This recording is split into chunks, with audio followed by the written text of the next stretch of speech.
Anyway, you said it's going to lead very neatly to M3. To M3gan or Megan. So this is a satirical horror thriller from Jared Johnson, who made Housebound, which was a Fright Fest hit back in 2014, produced by Jason Blum and James Wan, both of whom have made very successful movies of very, very varying quality. Written by Kelly Cooper, who wrote *Malignant*, and whom Variety tapped as a screenwriter to watch some time ago. Very, very good call. So, M3gan, Megan, which is Model 3 generative android, is an in-development must-have toy designed by Alison Williams' Gemma. Gemma then finds herself caring for her orphaned niece, Katie.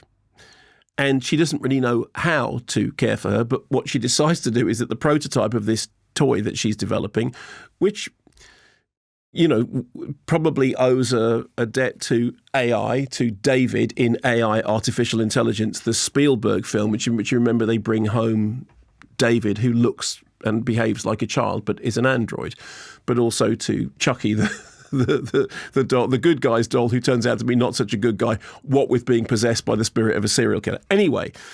Is Chucky in love? Very well done, although actually not spelt the same as it, because it's Chuck E's in love. In the record, it's Chuck E's. And then the letter E. Yeah, exactly. So decides that, you know, here's a very good way of road testing the prototype and also using the prototype, you know, as an aid in raising young child, and this is going to be the biggest selling toy of all time. And there was a bit of a talking book thing going on in there. Now, if you're somebody who is still using social media, you'll know that even before the movie opened, this had become a big meme as the dancing doll scene, which was on TikTok and Twitter and all the rest of it. And also, one look at the poster of Megan, M3gan, of the doll, and you go, okay, that's going to end very, very badly. Yes, the doll's absolutely. It's got that blank face that says Michael Myers. It says, don't let it in your house. So essentially, Megan is learning the world around her. So she's doing exactly this thing that was just being referred to. What they call it, not the next generation or the smart AI. They were saying it was...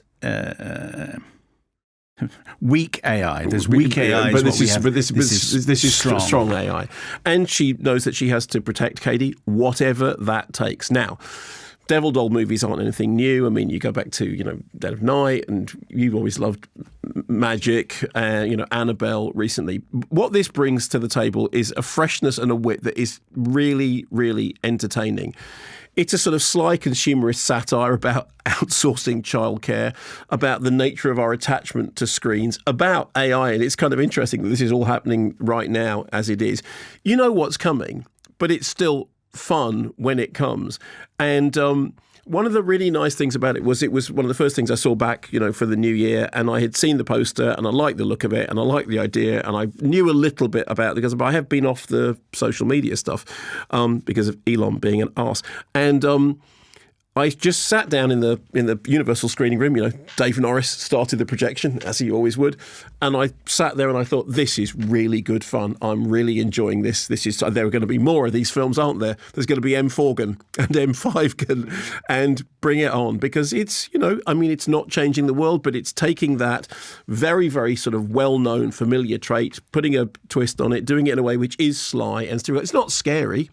But it's kind of not meant to be scary. It's meant to be slyly satirical in a slightly nasty way, which I kind of, I enjoyed it.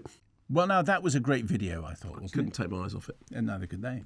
Do you think they know that they can keep up to date with all things Kermode and Mayo's take by checking out our social channels? Well, they do now. Yes, they do.